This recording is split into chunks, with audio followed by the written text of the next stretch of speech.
که تاسو نه یو شخص تپوس کوي چې یاره تاسو د پیر صاحب ته ځئ ولې ځئ، اکثریت زمونږ د احبابو نه خلک تپوس کوي پیر صاحب کې تاسو لیدلی دي، ورته ما ته قرآن کې حکم شوی دی، قرآن عظیم الشان کې راته حکم شوی دی چې یا ایها الذین آمنوا اتقوا الله، ای د ایمان خاوندانو تاسو یریږئ د الله نه، وکونوا مع الصادقین، او شئ ملګري صادقین خلکو سره. زه خو په قرآن باندې عمل کوم چې ته پې نه کوې زه څه وکړم.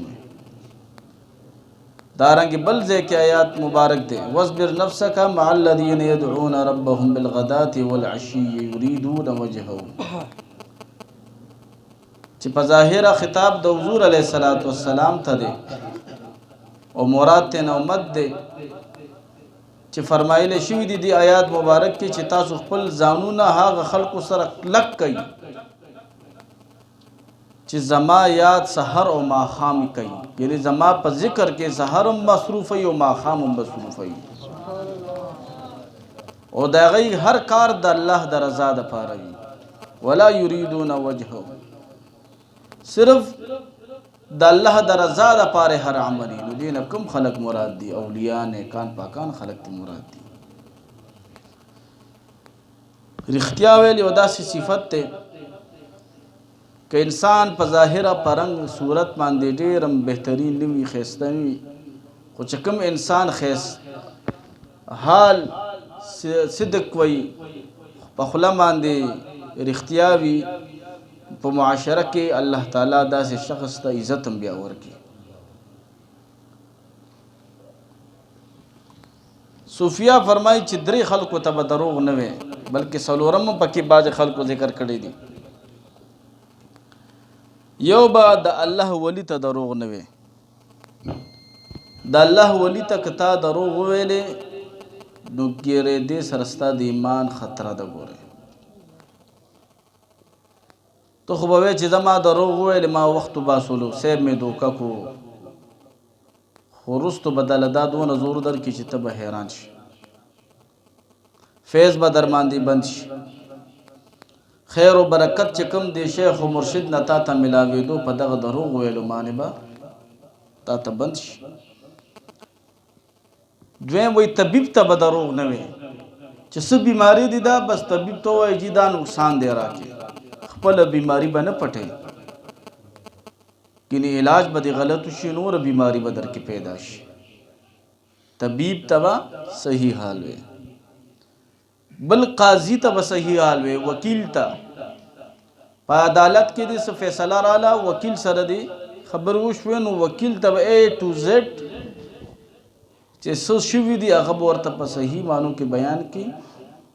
څه خبرې به داسې نه کوي چې پټې به د وکیل نه وساتي، څه خبرې به ورته ښکاره وکړي چې ستا دا کیس په صحیح طریقې سره حل شي. نو دې درې کسانو ته د الله ولی ته، ډاکټر یعنی طبیب ته، او دارنګې عدالت کې قاضي ته، وکیل ته دروغ ویل دې کې انسان ته ډېر زیاته نقصان رسیږي. ګورئ نبی علیہ السلام ارشاد مبارک د حضرت سید بن عبداللہ ابن مسعود رضی اللہ تعالی عنہ نا روایت دیں، فرمائے چې ان الصدق یهدی الی البر، چې بشکا دا رښتیا ویل انسان ته چې کوم دی نیکی طرف ته رهنمایي کوي. وان البر یهدی الی الجنه، او بشکا نیکی چې کوم دی بیا جنت طرف ته رهنمایي کوي د انسان. کوم انسان چې رښتیا وای د رهنمایي په خپل قدرتي نیکی طرف ته کیږي. او بیا نبی علیہ السلام فرمایي چې کوم انسان نیک عمل شي نو دغه نیک عمل توب چې کوم دی د لپاره به جنت ته رهنمایي وکړي. بیا حضور علیه السلام فرمایي چې یو شخص دا ټول عمر رښتیا وای دروغ ونه وای نو د الله تعالی په نیز باندې په لوح محفوظ کې هغه صدیق ولیکلی شي وي. بیا حضور علیه السلام د دروغجن خبره کوي، فرمایي چې وان الکذب یهدی الی الفجور، چې بېشکه دروغ ویل دا رهنمایي کوي ګناه طرف ته. که تا یو دروغ وویلې نو یو دروغ رښتیا کولو دپاره به بیا نور هم ډېر دروغ وایي چې زه دا دروغ ویم نو د دې رښتیا کولو دپاره به بیا نور هم ډېر دروغ وایي، نو دې دروغو تا ته نور د دروغو د ګناه لارې کولو کړي. او بیا حضور علیه السلام فرمایي چې دغه ګناه به تاسو کې جهنم ته ورسوي. او بیا حضور نبی کریم صلی الله علیه وسلم فرمایي چې انسان دروغ وی تر آن چې د په لوح محفوظ کې هغه دروغجن ولیکلی شي.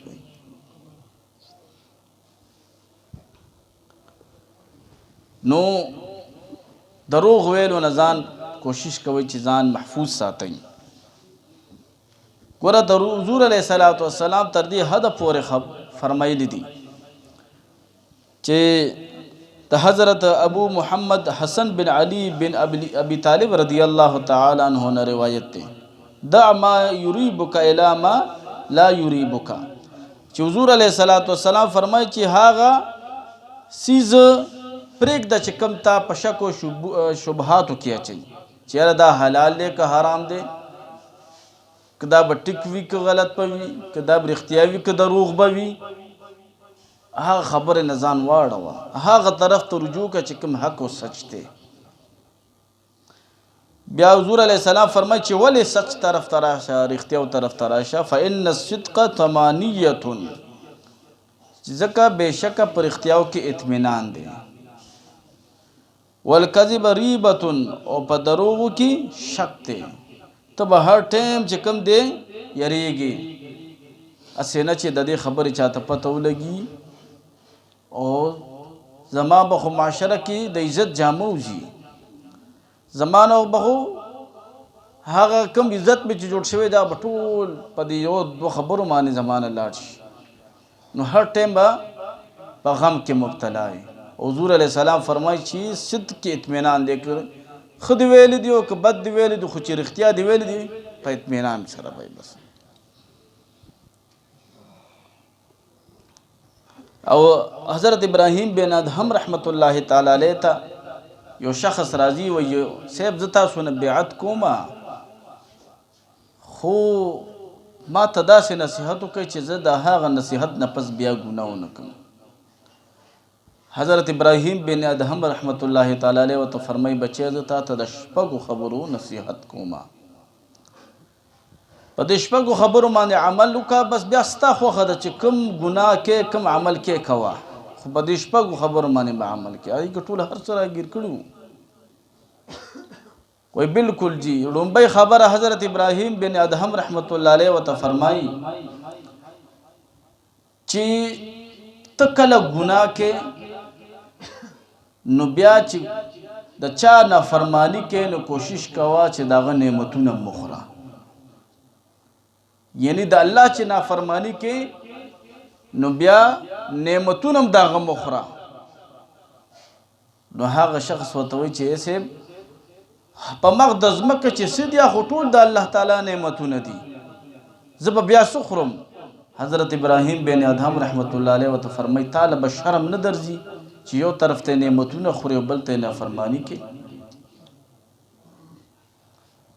بیا ورته فرمایي چې ته د خپل رب نافرمانی کې نو بیا د هغه په ملک کې مو اوسېږه، په دغه په ځمکه مو اوسېږه. هغه مرید چې لا جوړ شوی نه دی مرید ورته فرمایي چې صاحب الله تعالی خو د دې ټولو کائناتو رب دی، زه به چېرته ځم؟ دا ټوله ځمکه خو د هغه ده.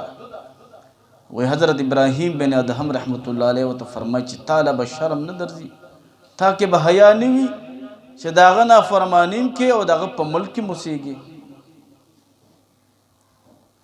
بیا ورته حضرت ابراهیم بن ادهم رحمت الله علیه فرمایي چې کله د نافرمانی ته زړو شي وکړه، خو داسې ځای وکړه چې هلته خپل رب نه ګوري، چې خپل رب درته نه ګوري. هغه شخص ورته فرمایي چې صاحب هر ځای کې رب موجود دی، وهو معکم اینما کنتم، کوم ځای چې او دا یقین چې زمونږ صحیح معنو کې په دې زړه کې ځای شو چې ما سره خپل رب موجود دی، والله العظیم که یو ګناه هم در نه وشي، خو مونږ صرف د ژبې په سر باندې وایو چې بس رب مونږ سره موجود دی. د دغه اولیاو نیکانو پاکانو زړه ته دا خبره کوزه شوې ده او زړه کې ځای نیولی دی. حضرت ابراهیم بن ادهم رحمت الله علیه دغه شخص ته داسې وصیت کوي چې داسې ځای کې ګناه کوه چې خپل رب درته نه ګوري. هغه شخص ورته وایي چې صاحب هر ځای کې رب موجود دی مونږ سره، زه به کوم ځای کې د خپل رب نه پټه ګناه کوم. نو حضرت ابراهیم بن ادهم رحمت الله علیه ورته فرمایي چې تاله به شرم نه درځي چې د هغه رب نعمتونه خوري، د هغه رب په ملک موسیږي او هغه ته بیا مخامخ ګناهونه هم کې. بیا ورته فرمایي بچې څلورمه خبره مې یاد ساته، کله چې تعالی ملک الموت راشي د مرګ فرشته درته راشي،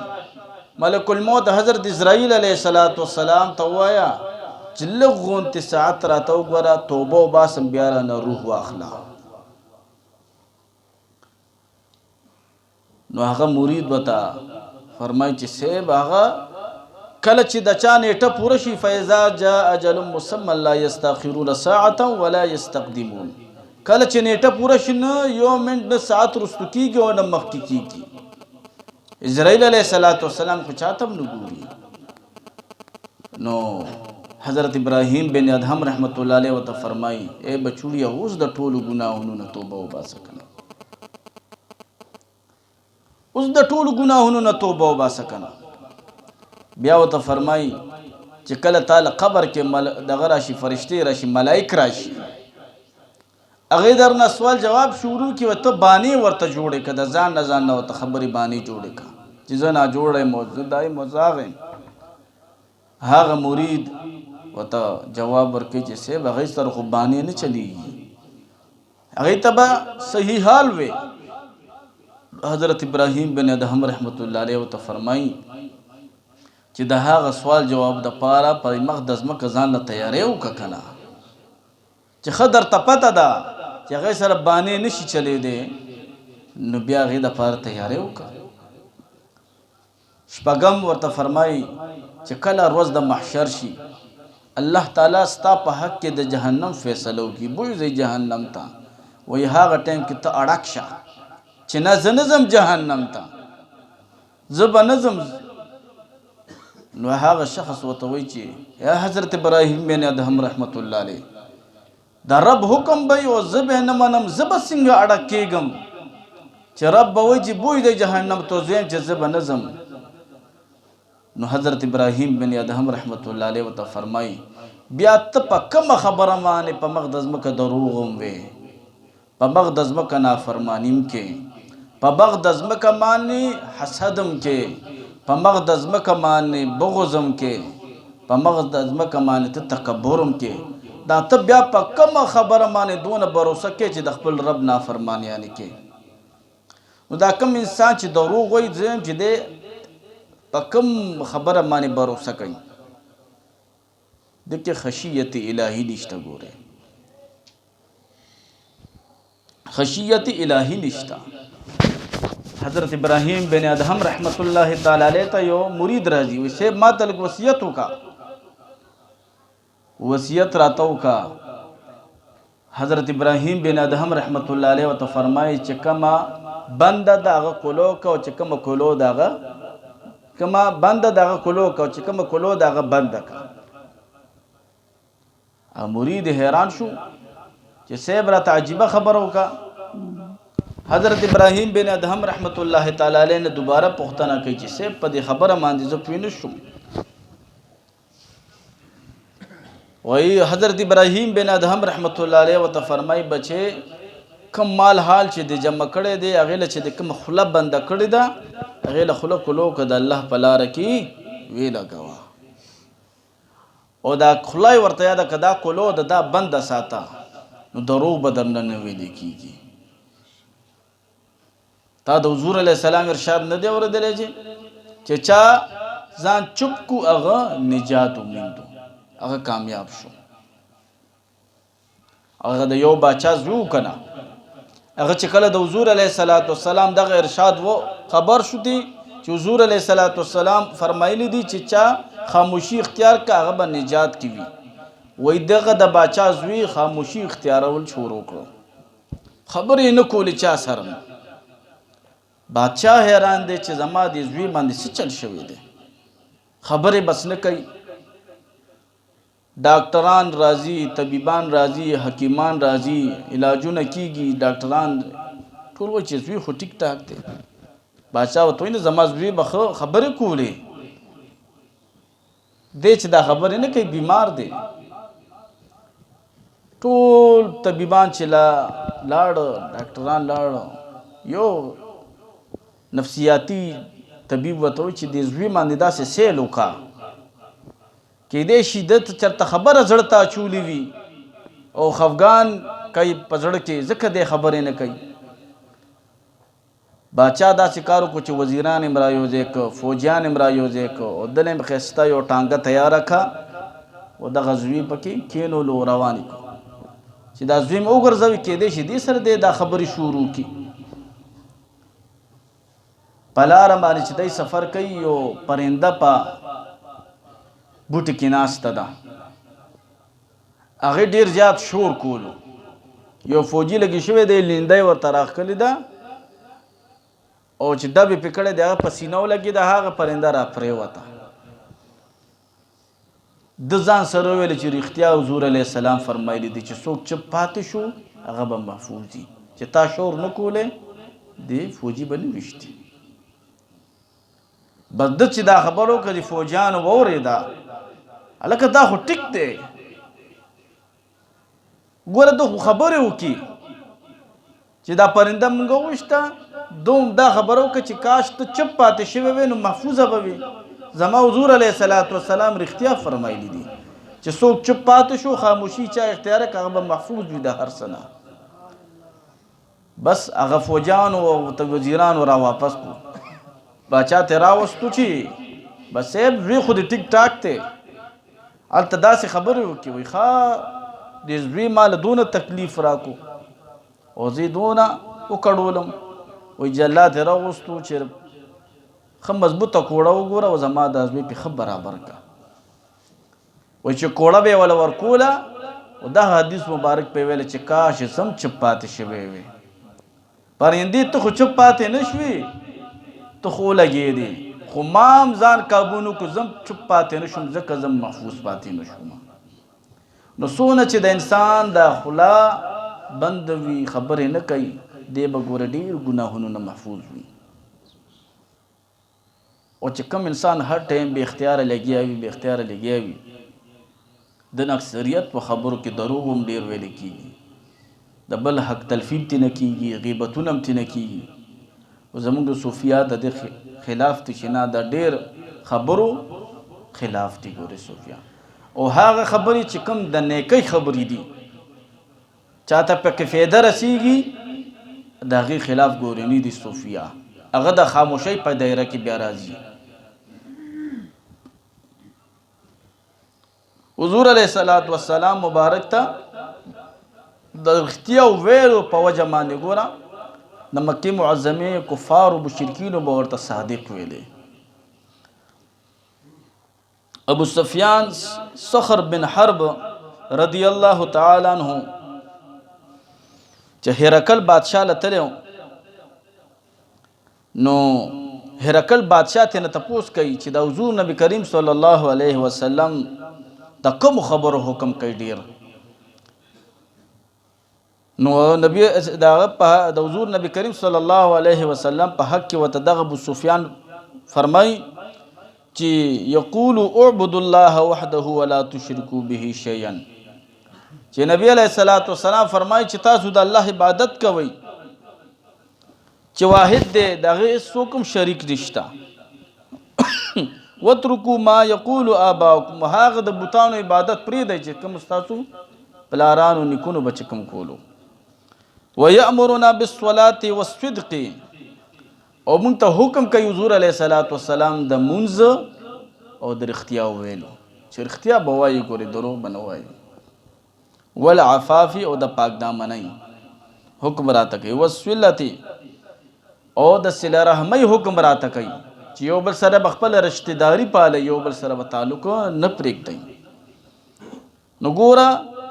ابو سفیان هغه وخت کې ورته ټول د حضور علیه الصلاۃ والسلام صفتونه بیان کړو چې حضور علیه الصلاۃ والسلام موږ ته د رښتیا ویلو حکم کړی دی. و نبی علیہ الصلوۃ والسلام ارشاد مبارک ته څوک چې پر اختیا د شهادت سوالو کی د الله تعالی نه چې یا الله ما په میدان جنگ کې شهید کی چې یو طرف ته کفر یو بل طرف ته اسلامي استاد پلار کې هو جنگيږم خو کفار مړ کړم مردار کړم اخر کې زه شهید شم یا الله دغه سوال زما قبول کا. نبی علیہ الصلوۃ والسلام فرمایي وای کده مړ شو و اما تعالی فراشه کده په خپل کټ پوزي باندې مړ شو په خپل کور کې مړ شو بلغه منازل الشهداء د تب الله تعالی د شهدا او مرتبه ورکړي سبحان الله ولې چې د زړه په صدق کې دغه سوال کړي دی ښا د زړه په صدق کې دغه سوال کړي دی. ګوره دارنګي کوم تاجران خلک چې دي کاروباری خلک چې دای په خپل کاروبار کې رښتیا وایي دروغ پکې نه وایي دای په کې حضور نبی کریم صلی الله علیه وسلم څه فرمایي التاجر الصدوق صدوق الامین مع النبیین والصدیقین والشهداء. حضرت ابو سعید خدری رضی الله تعالی عنہ ارشاد مبارک دی چې امانتدار تاجر با چې رښتیا ویلو والا تاجر وي دی به په ورځ د محشر د چا په صف کې ولاړي نبیانو سره به ولاړي صدیقینو سره به ولاړي او شهداو سره به ولاړي چې په خپل کاروبار کې رښتیا وي. اوس چې د ریاض په شان خخ دانې برکی په پیټۍ کې د لوچو شوي یا د خرمانو شوي او خراب دانې ښکته کی تا کار دې کړی نو دا دروغ دی. ګوره داسې قسمه تاجر د دې حدیث مبارک مصداق بیان ګرځي. دارنګي دا ګوره زمونږ په ملک کې د خرګاډي والا نوالا تر وزیر اعظم پورې ګوره هر سړی د خپل وس مطابق لاګر کې دی. ګوره ما یو ویډیو کته یو پروګرام هغه سړی ګرځېدو به نوې ټیرې واغوستو نوې ټیر هغه ویلې چې ګوره زموږ د ملک کې د خلکو ته ګوره موږ وزیران بدنامو چې دی پیسې خوړې او دی د غریب سړو خلکو مال خوړو وای راځي نن درته غریب زه خیم چې دا غریب څنګه مال خوري لګي د خلکو نوې ټیرې واغوستلو او یو دغه چې لګي پنچر چې لګي دی له یو سلو و يرجی دی کې چل شوی دی پنچر دی پکې چې سم دی او مهرباني کړئ چې دا پنچر لګ بدل کې هغه ورته چې یو لګ شل منټه نیمه ګنډه پس ته راشه دی ورته څو کیمرې نیولې دي سیټ کړې دي ورته شل منټه پس چې دی لاړ او ماغه تیر چې څنګه هغه خلو دوباره ولا راوست وږي دي کې دوه پنچر وي دوه پنچر پکې وي دا واخلای او مال چې کم دی 100 روپۍ راکړي. نو هغه کسان وته بیا و چې دا دروغ دی ولې ویل دا خو نوې زوی ټیر دی. نو هغه ورته سوچ جواب کې بیا مې د سره گزاره او کدوه مې درته یاد کېږي چې ما د ته پنځه یاد کړی. نو د هر سړی د خپل وس مطابق ګوره غلاګر کې دی. ټولو نه زیات تبلیغ چې وګوره زموږ په دې ملک کېږي که صوفیا دی هغه خپل لګیا دي تبلیغ کوي که دا نور خلک دی هغه هم لګیا دي خو ټولو نه زیات دروغ ویل کېږي زموږ په ملک کې ټولو نه زیات کرپشن زموږ زیات په دې ملک کې دی. ګوره نو تاجران خلک چې کوم خپل خبره کې رښتونی وي لکه اوس دا څاروي به واخلو یو ورځ دوه ورځې اونله شي ښه ډکه شي او زما غوندې چې ساده سړی لاړ شي میخې ته وګوري غوا ته وګوري هغه ورته خوشحاله شي چې هلکه ډېره بهترینه غوا ده او هغه یې ښه په تیلو باندې غوړه کړې وي غولانځ یې ورته ښه ډکه کړې وي. اوس خو داسې سیستنې ورته ووایي چې دا څاروي بلار ښکاري میخه به درته بلار به ښکاري او چې کور ته راولي له 100 ورځې تېرې شي ډاکټر ورته راولي خو دې قسم نشته نو تا باندې د بلار به پریټ باندې خرڅ کړي وي او دغه خلکو باندې چې کله بیا امتحانونه راشي د خپلو نافرمانۍ په وجه مصیبتونه پرې راشي نو بیا کله پیر صاحب بسې روانې چې ماله تعویض وکړه ما باندې دم واچوه بله د جومات امام ته وایي چې دا روټۍ راله دم کا میخه مې چې کوم دی ناجوړه د خوراک نه کوي نه ډاکټران ورته راولم نه ټیکېږي او چې کله هغه دم سره ټیک نه شي یاره دې پیر صاحب کې دې مولا کې کمال نشته وایي زما دا څاروی ورسره یا ټیک نه شو نه دا پیر صاحب له الله ډېره لویه ورځ ورکړې ستا خپل عمل خراب دی خپل عمل ته نه ګورې امام ابو حنیفه صاحب مبارک رحمت الله تعالی علیه به هم د کپڑے کاروبار کولو کنه تجارت پې کولو او یو ځل کپڑا روړه خادم ته فرمایي چې بچې دې کپڑا کې دا عیب دی چې څوک هم درنه علي نو ورته دا عیب خایا تا ورته بیانوه چې دې کې دا عیب دی نو ځکه موږ تاله دا په کم ریټ درکو که خوښه دي واخله د مبارک لاړو درس حدیث ته لاړو خپل درس ته لاړو چې واپس دکان ته راغلی دی هغه خادم نه تپوس کړی دی بچې هغه جوړه او یا خو خرڅه شوه ښه چې د 50 دې خرڅه کړې ده نو هغه ته دې دا عیب ښودلی و چې دې کې دا عیب دی دې کپړه کې هغه ورته وایي نه جي ما نه خو دا خبره هېره شوې وه د دې امجد په شان و هغه ده نه هم ډېر عرصې هېرېږي نو هغه خو جي ما نه هېره شوې ده وایي حضرت امام ابو حنیفه سے مبارک داسې نه فرمایي چې زه خیر دی بس خبره وتېره شوه هغه مبارک ورته فرمایي بچې دا جوړه دې په څو خرڅه کړه هغه ورته غالبا چې 20 درهم یاد کړو که څونه درهم ورته یاد کړو چې دا مې په دې خرڅه کوه یا 20 درهم امام ابو حنیفه صاحب راواغسته د الله په لاره کې ورکړه د الله په لاره کې ورکړو نو نبی علیہ السلام فرمایي چې التجار یحشرون یوم القیامه فجارا تاجران خلق به پر ورځ د محشر د بدکارانو په حالت کې محشر ته راځي الا مگر هغه تاجران به نه راځي من اتقا چې چا خپل کاروبار کې تقوا اختیار کړې ده پرهیزګاري پکې اختیار کړې ده وبر او نیکیانې پکې کړې دي وصدق او رښتیا یې پکې ویلي دي ګورئ نو رښتیا ویلو دا ګورئ په خرید و فروخت کې پکار دي ضروری دي ګورئ نبی علیہ الصلوۃ والسلام فرمایي چې کله د دوه مسلمانانو خپلو کې خرید و فروخت وي او دوی دواړه یو بل ته رښتیا حال وایي چې دې کې دا عیب دی دې کې دا سیز دی دې کې دا فایده ده وایي دغه سودا کې به الله تعالی دوی ته داسې برکت واچوي چې د دوی به خیال و ګمان کې نه او چې کومه خرید و فروخت په دوران کې وایي دوی د یو بل نه خبرې پټې کړي نو الله تعالی په نبی علیہ السلام فرمایي چې الله تعالی به دغه سودا کې د دوی نه د خیر و برکت اوچت کړي ده نقصان به ورته نو کوشش کوئ چې رښتیا وایي په معاملاتو کې وي که کاروبار کې وي په هر لحاظ سره وي یو صحابي دی حضرت کعب رضی الله تعالی عنہ هغه د جنگ تبوک نه پاتې شوی جنگ تبوک نه پاتې شو او په تلو خو په دې نیت پاتې شو چې ما سره سورلیم شته زه به حضور علیه الصلاۃ والسلام بسې لاړ شم د تبوک په جنگ کې به سره شرکت وکم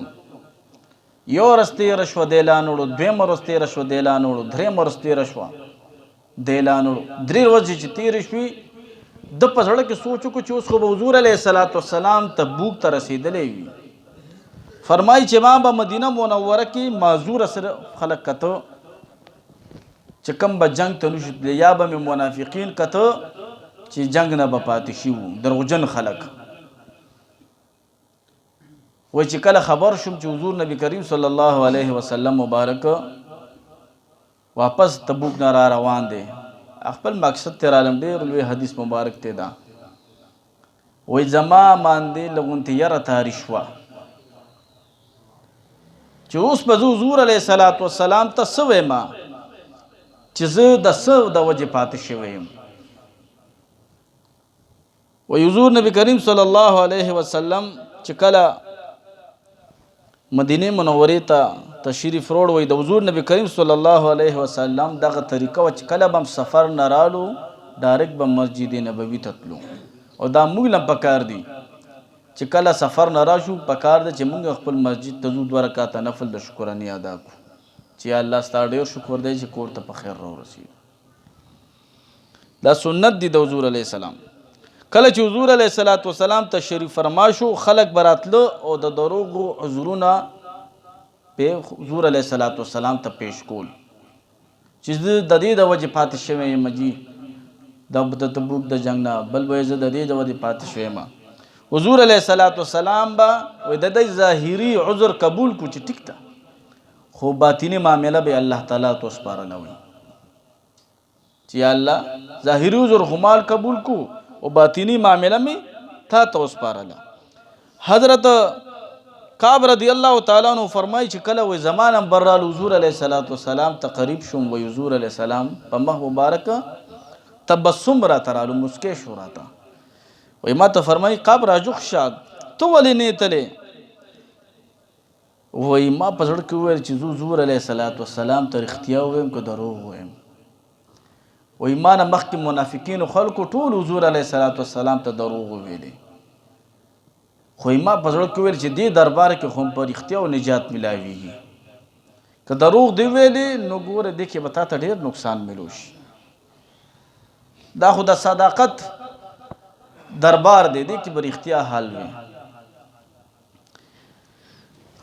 وایي زه چې حضور علیه السلام ته وړاندې شوم، وایي ما ورته رښتیا حال وی چې صاحب اے د الله رسوله ما سره سورلی وه، ما سره پیسې وي، زه په وجودم برابرم، بیمارم نو ما او ما ویل نن درځم سبا درځم. په دې کې چې پاتې شوم، و حضور علیه السلام په مخ مبارک باندې د ناراضګۍ اثار ښکار شو. وایي ما ته فرمایل چې ستا په حق کې کله الله تعالی ما ته څه حکم وکړو نو بس بیا به زه تا ته ووایم. وایي زه چې راپاڅېدم نو ډېر په زړه کې خفه شوم چې حضور علیه السلام رانه خفه شو او په رښتیا ویلو رانه خفه شو. وایي تر دې حده پورې چې حضور نبی کریم صلی الله علیه وسلم مبارک صحابو ته فرمایي چې حضرت کعب سره به خبرې نه کوئ، دی د جنگ نه پاتې شوی دی، د سره به خبرې نه کوئ. دې کې ورسره یو دوه صحابه نور مو، مرارا بن ربیعه او هلال بن امیه رضی الله تعالی عنهما، دا دغه صحابه ورسره هم.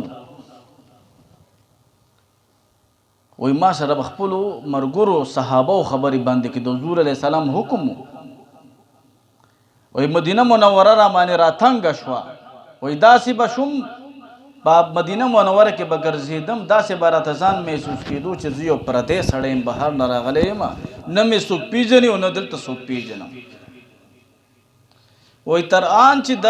حضرت ابو قتاده رضی الله تعالی عنه چې زما د تر زوی ما سره وړوکی لوی شوی و،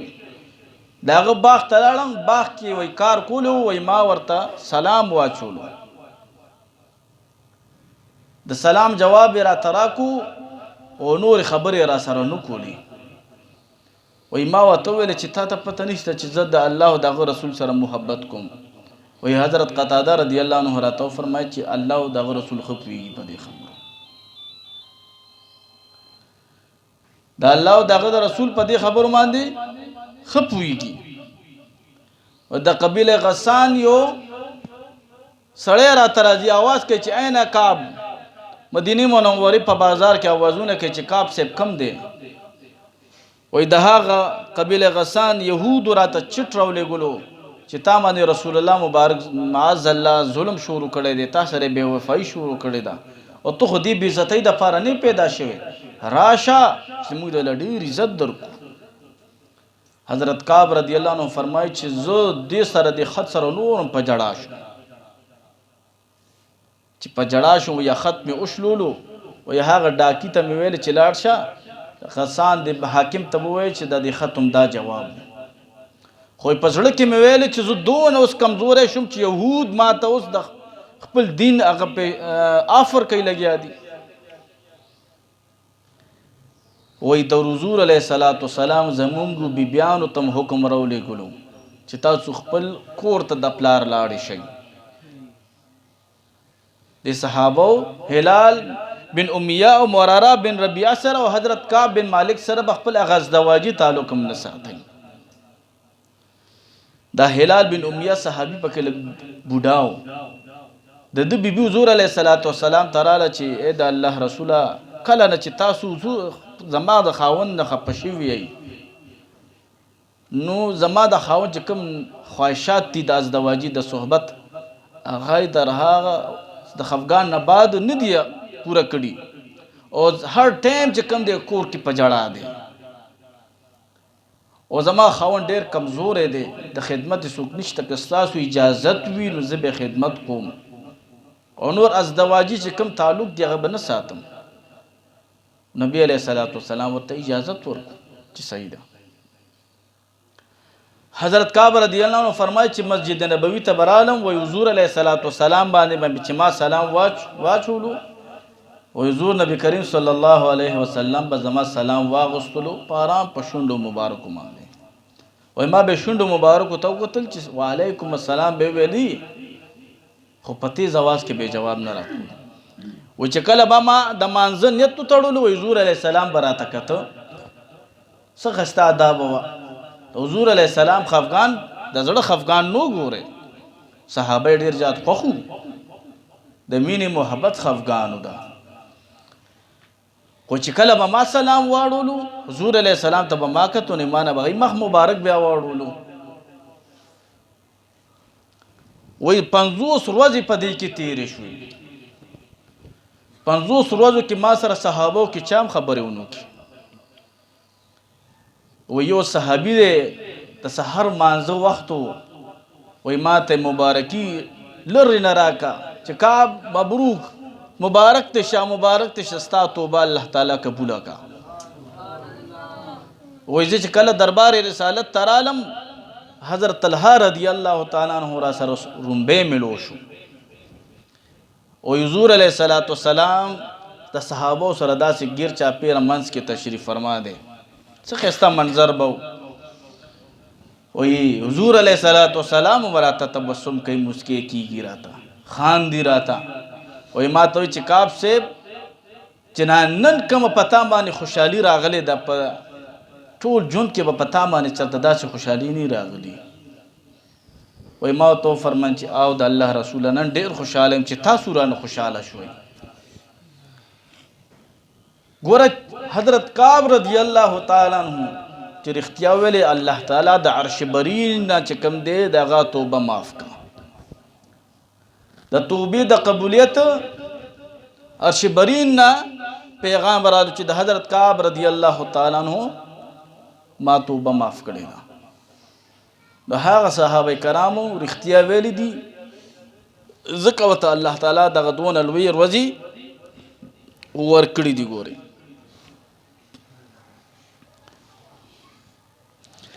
او صوفیا کرام فرمای چې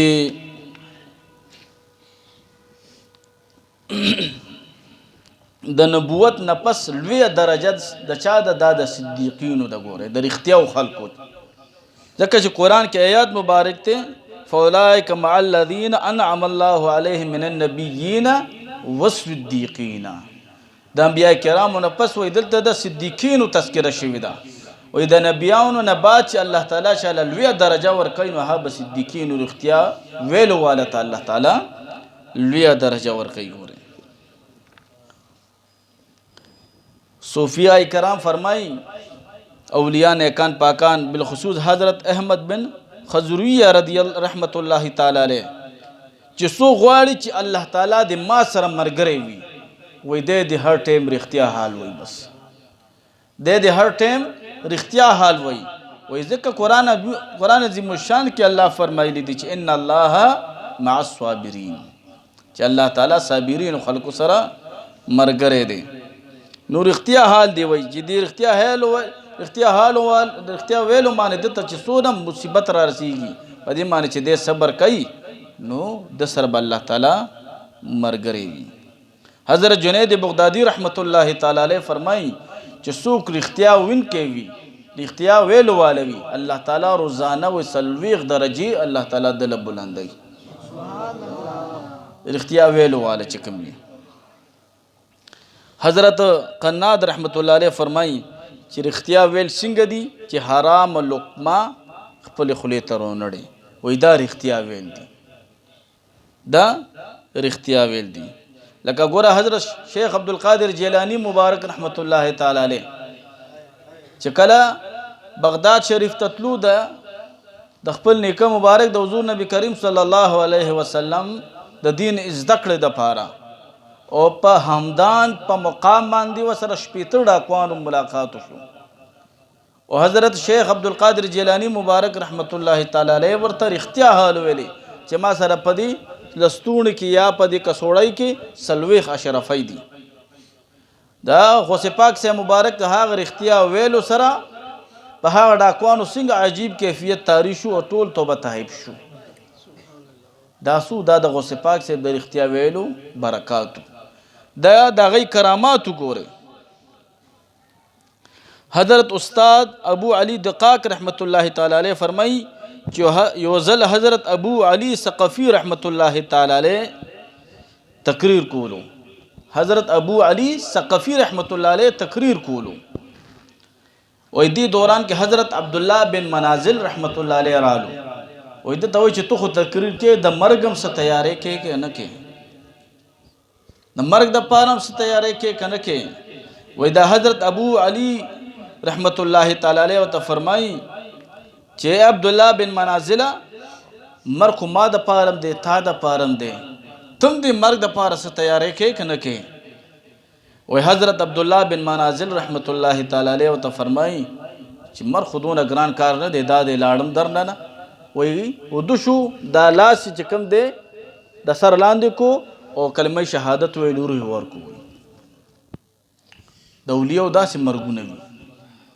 زمونږ دا د ویډیو لګېدلې دا خبره داسې د ویلو نه ده. نو حضرت ابو علی ثقفی رحمت الله تعالی علیه روچت شو حضرت عبدالله بن منازل رحمت الله تعالی علیه ته چې قریب رالو نو هغه روح مبارک ورکړو. دا د صدیقینو خلکو داسې بیا مرګ وي. ګورې ښه د فرید الدین عطار صاحب رحمت الله علیه چې ډېر لوی ولی یادیږي دې وخت سره داسې تصوف کې نو ګورې دته یو درویش رالو یو فقیر ورته رالو دې دکاندار او ډېر لوی دکان او ډېر لوی تجارت و هغه فقیر درویش ورته وایي فرید الدین د مرګ دپاره څه تیاری کې که نه ټول عمر به په دې کاروبار کې دروغ و رښتیا وی لګیا وی. وایي دا فرید الدین عطار صاحب رحمت الله علیه چې دې ټایم کې لا د تصوف په لاره نو راغلی ورته وایي چې زمړه زه فقیره درویشه خپل کار کوه چې پته نشته ستا بلا څنګه مرګ وي ستا بلا څنګه مرګ وي. وایي دغه فقیر و درویش ورته فرمایي چې دا راشه د دوکان نه روز زما به داسې مرګي وایي په ارام ودو شو کلمه شهادت ویل او روح یې ورکو وایي حضرت فرید الدین عطار صاحب رحمت الله علیه چې دغه حالاتو که ته هر څه ته الوداع وویلې هر څه دوکان یې پرېښو تجارت یې پرېښودلو داسې سودا یې وکړه چې اوسه پورې نوم یادېږي بهترینه سودا یې وکړه. ګورئ د حضرت عبدالواحد بن زید صاحب رحمت الله علیه او شاګرد او مرید هم هغه په عبدالواحد بن زید صاحب مبارک رحمت الله علیه باندې ګران هم ډېر و ځکه چې ډېر زیات پرهیزګار و هغه ډېر زیات کمزور و. نو حضرت عبدالواحد بن زید صاحب رحمت الله علیه به ورته فرمایي چې بچې ته ولې دونه کمزور یې وایي ده به ورته فرمایي چې صاحب زه کله کوجه کومه نه ځکه زه کمزوری یم زه کله کوجه کومه نه ځکه زه کمزوری یم. بیا یې ورته وفرمیل چې صاحب زه د شپې خوب نه کوم قیام کوم خپل رب ته ولاړ یم. بیا یې ورته وفرمیل چې بلې کومې خبرې ته داسې کمزورې کړې وای دایمي عشق کمزوری کړی یم چې د الله او د رسول او تاسو سره مې ډېره زیاته مینه ده خو ظاهرول نشم هغه عشق خپل ځان کې لګیا دی جذب کومه دنه مې خوري نو ځکه کمزوری شوم. حضرت عبدالواحد بن زید سے مبارک رحمت الله علیه ورته فرمایي چې بچی چپ شه دا خبرې مه کوه. وای دغه مرید د حضرت عبدالواحد بن زید صاحب رحمت الله علیه راپاسېدو ورته یې صاحب که زه رښتیا ویمه نو دا دی درنه لاړم. وای چې روان شو هلته راپرېوتو کلمه د شهادت ویلې وفات شو. دا رښتوني خلک دي ټول عمر کې چېرته دروغ قدرې نه دي ویلي. زه بعضې وخت کې دې ملګرو ته ویمه چې داسې محفل وي نو کوشش کوئ چې د وجد کیفیات در باندې طاری شي نو ځان کې ضبط راولئ کنټرول راولئ ځکه چې اکثرت په دې کې ریاکاري د انسان نه وشي هغه رښتونی څیز په ډرامه کې بدل شي د انسان نه. او زما خو د خپله د جړا د کیف ډېر زیات خوښ دی. د جړا دا کیف دا د حضور علیه السلام زمونږ د شیخ او مرشد مبارک هم داسې ډېر اولیا په دې کې تیر شوي. نو کوشش کوئ ځکه چې تا باندې به لږ د الله انوارات راورېږي او نور چې ورسره ته خپل ټوپونه را یو ځای کړي هر څه دې څه کړه ضایع دې کړه هغه هر څه دې ضایع کړه. نو کوشش کوئ چې داسې حال کې ځان باندې کنټرول راولئ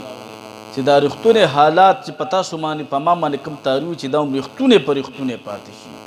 چېرته ډرامې ته ونړي. نبی علیه السلام فرمایي چې درې موقعو باندې تاسو دروغ ویلی شئ. یو د چا د صلح په موقع باندې د دوو فریقینو ته خپله صلح راولي ورو پکې کار کوي یاره پلانکي فریق در باندې سلام ویلی هغه ویلی چې زما ډېر یاد شوی دی حقیقت کې هغه به دا خبرې نه کړي خو د دې بل فریق زړه نرمولو دپاره ته دا خبره کوي. بیا بل فریق ته ووایي چې یاره بل ملګري در باندې سلام ویلی او پرون مې روټۍ خوړه او زما ډېر یاد شوی چې کاش ما سره نن روټۍ کې ناست وی. هغه د یو بل ته زړه نرمولو دپاره په دې موقع باندې حضور علیه السلام مبارک فرمایي چې تاسو دروغ ووایئ. دا دروغ دی خو ته پې دروغجن کېږي نه ګورې ته به د صدیقینو په مقام کې. دارنګې د ښځې او د خاوند ترمنځ چې بې اتفاقي وي نو د ښځې او د خاوند ترمنځ اتفاق راوستو دپاره که څوک دروغ پکې ووایي نو دې موقع باندې هم دروغ ویلو جایز دي. د جنگ په موقع باندې چې پیره بدله کی یا دشمن له دوکې دپاره چې کوم دی ته حالات بدل کی نو دې موقع باندې چې کوم دی افعال و مطابق هغه دروغ ویل دا هم جایز دي چې دشمن ته پې شکست ملو شي. ځکه حضور علیه السلام ارشاد مبارک دی چې من یضمن لی ما بین لحییه وایي چا که ماته د دې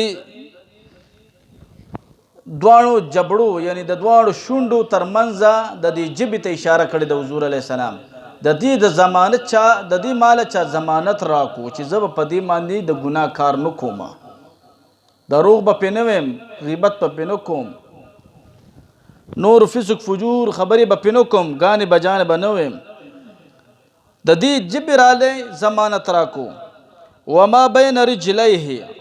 او څه چې د دې دواړو خپو ترمنځ دي یعنی شرمګاه یاده کړې ده د دې د حفاظت ضمانت یې ماله راکو. حضور علیه السلام ورته فرمایي چې ازمانه له الجنه زه وله د جنت ټکټ اوس نه ورکوم لګیا زه ورته د جنت ضمانت ورکوم ښه. او دا خبره هم یاد ساتئ د دروغجن سړي ګورئ خوب دروغ وي ګورئ اگر چې هغه د بولې بهترین خوب نه صحیح کړی د دروغجن سړي خوب ګورئ دروغ وي د دروغجن سړي وجد کیفیات هم دروغ وي ګورئ. اگر چې حضور علیه السلام فرمایي چې اصدق الرؤیا بالاسحار چې رښتوني خوبونه دا د پښمني په وخت کې وي خود دروغجن سړي، فاسق سړي، فاجر سړي، بدعمل سړي، بد کردار سړي که د سحر په وخت کې خوب وکړو نو هغه به هم غلطي ګوري. دې کې اعتبار کردار پورې دی، عمل پورې دی، دغه خولې پورې دی ګوري. او خوب باندې عمل کول هم څه فرض نه دي ګوري. زموږ بعضې خلک وایي چې موږ خوب لیدلی په دې به عمل کوو. دا څه فرض نه دی، دا مستحب عمل دی. نو کوشش کوئ چې خپل ژوند کې رښتیا خبرې کوئ. معاشره کې به هم عزت جوړي، خپلو بچو ته به هم ستاسو عزت جوړي. اکثریت داسې خلک وي چې بار به دې میلمه راشي، زوی به درته راشي چې بابا بهر فلانکی راغلی دی، ورته ووایي چې کور کې نشته لاړ شه. نو دا څه تا د خپل زوی په خپله تربیت وکړو داسې. او بعض ماشوم پکې ساده وي، پلار مې وایي چې زه کور کې نه یم، پلار مې وایي چې زه کور کې نه یم. مل سړی هم پوه شي چې دا خو دروغ ویلی دي. دا تا د خپل زوی تربیت داسې وکړو، سبا لا درته دغه زوی دروغ وایي نو بیا پرې خفه کېږي. هغه هم د تا نه دا دروغ زده کړي دي. نو تصوف یو ډېره بهترینه لاره ده، د رښتونو خلکو لاره ده. ګورئ د رښتونو خلکو لاره ده. کوشش کوئ چې خپل معاملات ټیک ساتئ. کاروبار که کوئ نو کاروبار بس ښه صفا سوتره، ښه صفا سوتره کاروبار ساتئ، لږ ساتئ چې تاسو ته پکې سکون وي. ګورئ هغه د سمندر په غاړه یو سړی پروت په چې وږی به شو، کونډه به یې لړه کا، کب به یې ګیر کو، آب یې راواغستلو، کب به یې ځان له سور کو، اوبه یې خوړو، الحمدلله به یې ویلې، خپل د مانځنت پې وتړلو او وخت پې پکې تېرولو. یو ځوان په لاره تېرېدو ورسره وایي بابا ته دلته څه کوې؟ وایي بس پروت یم د رب عبادت کوم. وایي څه خورې؟ وایي بس دې سمندر ته کونډه ښکته کړم، بس کب راونیسم خورم. بابا ورته چې دا خبره وکړو، ناځوان ورته وایي چې بابا ته ډېر ساده سړی. وایي څنګه؟ وایي پکار دی چې ښه غټ جال جوړ کړي، جال جوړ کا او جال کې به ډېر کبان ونیسي. کبان به ته خرڅ کړي، کاروبار به شروع کړي. چې کاروبار شروع کړي ستا به 2-3 کشتۍ شي. نو بابا ورته وایي بیا؟ وایي چې ستا کشتۍ شي نو دې کشتو نه به تاله پیسې راځي، ځان له به کور جوړ کړي. نو بابا ورته وایي بیا؟ وایي کور کې به ښه ښایسته پروت وي، د آرامده د زندګي به تېرې، ښه په تیاره به خوري، خپل موز اودس پکې. نو بابا ورته وایي ځوانه دا نه په لویه لاره دې راته وکړم، هماغه زندګي اوس تېروم په دې یو کب کې که نه، بس یو کب نیسم آرامده زندګي تېرومه، دونه لرې دې راته وکړم چې جال بالې او بیا به کشتۍ والې او بیا به بنګله جوړه کړي او بنګلې نه پس به بیا په هغې کې په آرام زندګي تېرې. دا موږ ټول خپل خواهشات د دروغو طرف ته مایله کوي. خواهشات نن سبا دونه پریشانیانې نشته. ګورئ چې دا موږ څونه جوړې کړي دي، دا موږ ټول خپلو خواهشاتو لیونې کړي یو. ګورئ لږ غوندې د سادګۍ ژوند ته موږ که رالو نن له موږ په خیر اراده وکړه چې زه به ساده نه ساده ژوند تېروم، تو ګوره ستا به 98% پریشانیانې ختمې شي. ګوره خو نه موږ سیالۍ وخوړو، یاره زما پلانکې خاندان کې پلانکې به راپورې خاندي، زما ورور داسې دی او زه به داسې یم، پلانکې به راپورې خاندي. ستا خپل ژوند دی، هغه ته د هغه نه تاله چې کوم دی کور ته نه راځي او ستا نه د هغه کور ته نه ځي. نو کوشش کوو چې او بالخصوص دا متصوف سړي ته خو ډېر محدود خواهشات پکار دي چې بس دغه حیا عزت هم پې قایمه وي او خپل ژوند یې په عزت سره تېر شي او بس زو به دود میانه. بس دا خو سرایګاه ده. ګوره حضرت ابراهیم بن ادهم رحمت الله علیه ته یو درویش راغلی او که نه، وایي دې مسافرخانه کې به ما ته ځای میلو شي. حضرت ابراهیم بن ادهم رحمت الله علیه هغه ټایم کې لا بادشاهي نه وه پرېښودې. ملنګ ته وایي چې ځه دا خو د بادشاه دربار دی او ته ورته مسافرخانه وې. ملنګ ورته وایي چې بادشاه سلامت، تا نه مخکې دلته څوک ناست و په دې تخت باندې؟ حضرت ابراهیم بن ادهم رحمت الله علیه ورته فرمایي زما نیکه ناست و. حضرت ابراهیم بن ادهم رحمت الله علیه والد سے خپل بادشاہانو د نیکه په غدای ناشته کو وای داغه نه مخکې څوک وای زما بل نیکو وای داغه نه مخکې بیا مې بل نیکو وای هغه څه شو وای هغه لاړو مړ شو کنه وملنګ وته دا مسافر خانه نه نور سدي تمره له تمام لاړ شي مړ بش مسافر خانه نور څه ته وته مونږ وی لایف می جوړ شي وای دا کارو کا ډیر ژوندۍ به دی جوړ شي اسمان به دی جوړ شي لایف خو زمونږه چستر گپټو کو هغه جوړول پکار دی دا خو دنیا دا نن د ازمکه د پاسه یو سبب د ازمکه لاندې د انسان څخه حیثیت ته چې پړومبه پیرا راشي هم نشي په خپل لامبلې او چې دنیا نه کله دین هم بلو لامبې وي په مخه ده دا زمونږه حیثیت ته نو الله تعالی دی دا لوک جون زمونږه د ګنا نه محفوظ تیر کی د دروغ نه دی الله تعالی موږ محفوظ او ساتي او ځان د دروغ نه بچ کوي ځان گوشه نشین کوي د دې ښه علاج دا دی ځان یو طرف ته کوي د مخلوق نه بس دونه به محفوظ د دروغ ویلو نه سونه چې ځان د مخلوق کې دنه کې تا نه به ګوره دروغ ډیر ویل کیږي تا نه به ګناهونه ډیر کیږي او سونه چې یو طرف ته کې ځان د الله په ذکر کې ځان مصروف ساتي په عبادت کې ځان مصروف ساتي خپل مړی ژوندی کوه هغې نه د تصوف نه منې کوي خو هغه اس یو ناسته پاسته چې مونږ کوو دې کې مو نه تا نه ډېر زیات دروغ ویلی کېږي ګورې دې کې مو تا نه ډېر زیات غیبت کېږي دې کې مونږ نه ډېر د حسد هغه ظهور کېږي نو ګوشه نشیني کول ګورې دا تصوف کې ډېره زیاته ضروري ده په دې مخکې مې یو ځل ما خبرې کړې چې ورځ کې یو ګنټه خامخا ځان ګوشه نشین کوئ یو ګنټه ځان ګوشه نشین کوئ چې دا ما بس الله له دا یو ګنټه ورکړې ده که روزانه درته ګرانه وي په هفته کې یو ګنټه ځان ګوشه نشین کوئ که هفته کې درته ګرانه وي په میاشت کې چېرته یو ګنټه ځان ګوشه نشین کوئ چې کې یو خبر هم د دنیا تاسو نه کوئ خو زه یم چې دا یو ځل تاسو دا ګوشه نشیني شروع کړه د دې خوند تاسو واغستلو نو کېدای شي د صاحب دعا برکت دی بیا به تاسو په خپله ورپسې مزل کوئ نو الله تعالی دې په دې خبرو ما ته موږ ټولو ته تاسو ته د عمل کولو توفیق راکړي واخر دعوانا الحمد لله رب العالمین